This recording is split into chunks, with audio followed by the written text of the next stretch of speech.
Today is May 31st, 2025. I'm up here at Copco. I'm off of Patricia Avenue. I am on the south side of where Copco used to be. I am currently looking. You can see the machinery over there. That's where they're putting in the boat launch area. Barbara was gracious enough to let me come up here today, and I am going to have some discussions with her of what her experience has been like up here. Hi, Barbara. Hi, how are you? I'm good. How are you? Good. Good. Thank you for taking the time with me for today and kind of going over your experiences of what you've experienced up here, and I'm just here to listen. Okay. It's just been really hard. Everybody keeps saying that this is a good thing for the fish and the wildlife, and we're not seeing it. I'm missing my wildlife. We had eagles in our trees and stuff like that, and they're non-existent now. They're not here fishing, they're not here eating. We've had a good amount of turkeys and stuff still here. Where they go, I don't know, but it has definitely changed. And we're seeing it, and we're living through the noise, the dust, the dirt, the helicopters. It just hasn't been a good experience for us residents. And I know it's a done deal and it's supposed to be everything good, but it has really affected a lot of people's lives. They've tried to be positive, but you can see the negativity. Yeah, you really can. Just driving up here to your house, I know everybody talks about the dead trees, and it's amazing. Like when you even look around here, you can look over there and kind of see all the trees that are dead and dying. So that's definitely been a difference. Just looking at the landscape is different up here. That and the fact that we've been having dead trees, but this last winter storm, when we really were hit by rain and snow and the wind, we had trees fall on our woodshed, on our garage, and we've got trees now that we didn't know were in that bad a shape. So apparently they have changed the water table enough for the trees. And I think that's a big deal, because they talk about nature. Well, what about nature?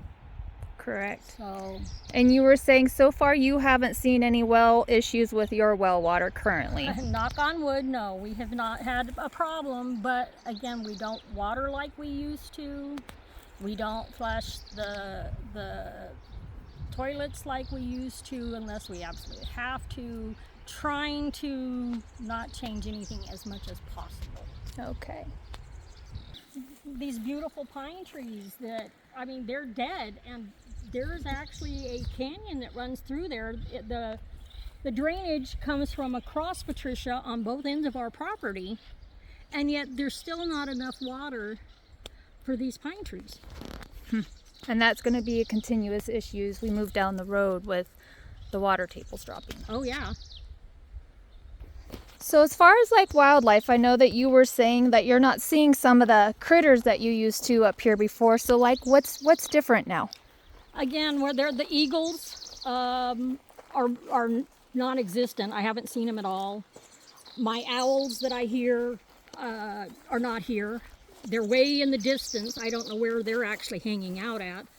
I haven't seen the osprey, the geese that used to be out here, that used to nest over on the neighbor's point. They're just not here. Okay. So you see turkeys, lots of squirrels. We still have skunks and stuff like that, but primarily the bird life, the butterflies and things that you would think might be out here on the flowers that they've planted. I have no butterflies in my yard anymore. So. Okay. And I know we were talking about bats earlier. So have you seen an impact with the bats? Yeah, they're all at my house. They had originally told us they were going to get them out of the powerhouse because bats are protected. And the little buoys were supposed to be bat houses that used to keep boaters and stuff from actually getting to the dam. And now they moved them, but unfortunately they're migratory. So they came back and found their homes gone. So they've decided to come live with their cousins at my house. I think the vacancy sign was open, so. Huh.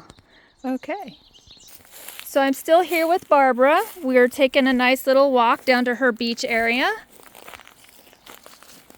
of what it looks like down here on her property.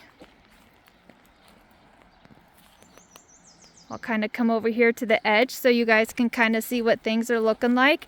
And now Barbara, like all these plants that you see here, was these original or was this part of the seeding project? A little mix. This all used to be underwater, so I mean we had some of these on the beach in the summertime. Some of the Queen Anne lace. But the poppies and stuff like that, absolutely not. We got rafters down here, Yeah. which is highly unusual. Usually they're kayakers.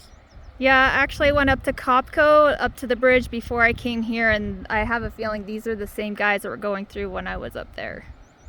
And I think that's another concern of mine is the fact that we do have a fire department here, but it is voluntary. They're not here all the time. And I don't know how, with the way it's set up, that emergency medical will have the access they need in a quick emergency to help these people. That's a good point. Because I know, just like knowing the history right now, what's going on with the Klamath River, I've already seen this year a few times farther downriver, like by Syad, they've already had a few people go in, and I'm not sure if they've been recovered. Because I do know that the flows are higher and probably more swift than normal this time of year, but I can see how that can be a concern is if something happens up here, how quickly can responders get up here? That's a good point to bring down up. to the actual river. Yeah. And I don't know if the land is stable enough if they needed to do a evacuate someone from here. We do have helicopters and stuff, and we do have landing pads, but they still have to get to the singing to get to these people. That's a fine, good point. So now, like, we're talking about like helicopters and stuff like this. So like, what's your concerns now when it comes to fire season? As we know, it's kind of already upon us. We've already had a string of fires within this region of Siskiyou County. Have you guys been talked to about like what's going to happen in the case of a fire? I know your only way out is down Patricia and down Ager Beswick. Has there been any further concerns or? We haven't met with the fire department in a while. We do have our evac plans that they published quite some time ago. If need be, we could go to the community club and go out Copco Road if it's accessible. But it depends on where it's at. Like where we're standing right now, the river used to be here. This was my defendable side. We do have Patricia Avenue, but knowing like with Redding, we do know that even with a large river down in Redding, it still jumped the river. Right. So we had asked them for a designated, maybe a fire break. And they said, well, we might be able to work on that. Well, you see what's in my backyard, past my backyard. Yes. This is not a fire break. It's just more weeds, and without water, there's going to be dry weeds. Right. So it's hard to say where to go and what to do. They always have told us, well, you could do this and that. They would tell us something and we'd believe it, and then all of a sudden the narrative changed. So you never truly got the answers you needed. We still have people over here that are without wells, and that happened right after the dam removal. By that weekend, they were already without water. So is it these houses just over here? So I'll pan in so you can kind of see it's those houses across there that are the ones that are having well issues. We've had electrical issues, we have well issues, we have the traffic running back and forth where they've done the roads, I assume down to beach areas or whatever. So the traffic's gotten worse.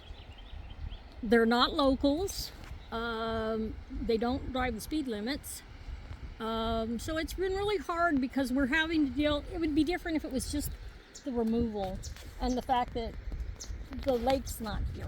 Right. But it's the traffic, it's the noise, it's the dirt. We don't feel like, okay, this is our community, this is our life, but nobody cares. Right. So my other question for you is obviously during the demolition of the dams, like what did you experience here? Just for perspective for those that are tuning in, you can see that the equipment is over there. That would be the entrance to the west side of Copco, and actually just down you can kind of see the canyon down there, and over on the other side of this hill is where the dam was located, the Copco 1 dam. So can you tell me, living here, what was your experience and what was life like while they were taking out the dams? it was pretty scary because, of course, they had to do the explosions to get rid of the dams, and a lot of times we didn't know when that was going to happen. So they didn't communicate with you? No. And I'm not one of those that, having listened to their narrative, I didn't monitor their page that much because I knew tomorrow it was going to change.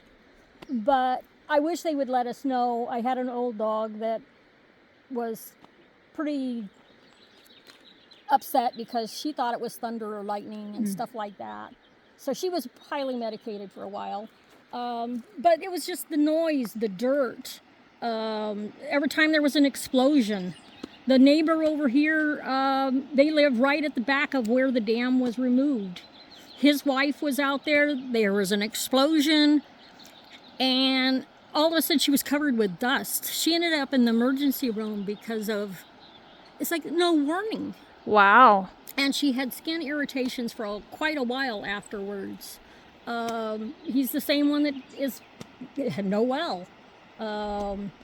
Some of the potable water that they brought in wasn't fit to rinse your food, let alone anything else. And it's like half the time they would go without water because they couldn't get somebody to come up and bring water.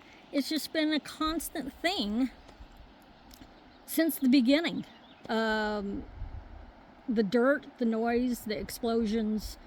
Then it was the helicopters. We've had to deal with drones.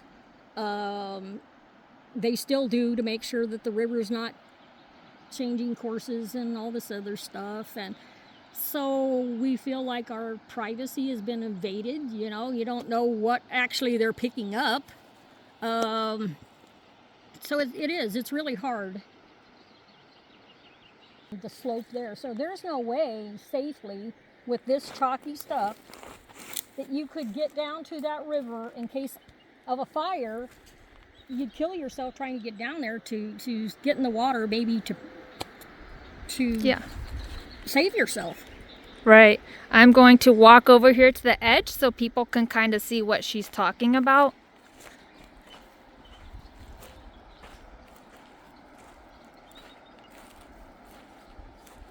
I'm going to try to not make my way in through the stickers. But as you can see, the banks are pretty steep here. So like she said, I don't know how you would safely make it down the banks here in order to get down to the water. It's definitely a lot steeper than it looks off the other side.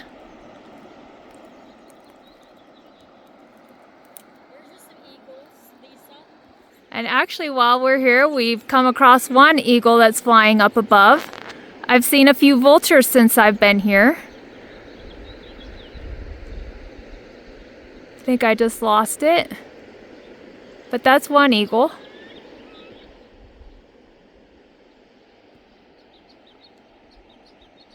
So you can see right here how steep it is. Her house is right up in that direction. So in order to get down from her house, they have to come down these little gulches in between. That's where the water runoff comes when it rains pretty good. But you can see in this whole area how steep that is. It's a drop off.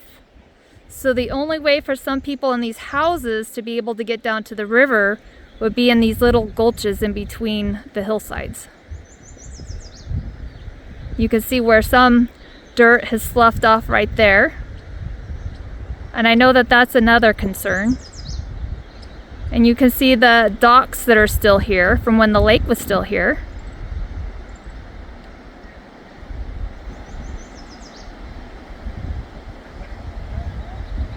But this is kind of what this whole area is looking like.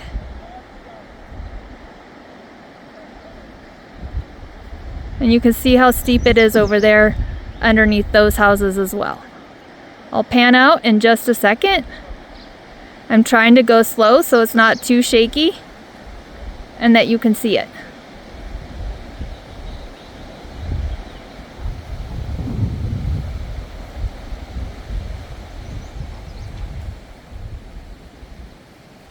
So I have to say, I'm gonna pan over to Barbara over here. I wanna say thank you very much for taking some time with me today and kind of going over what your perspective and what you've experienced up here.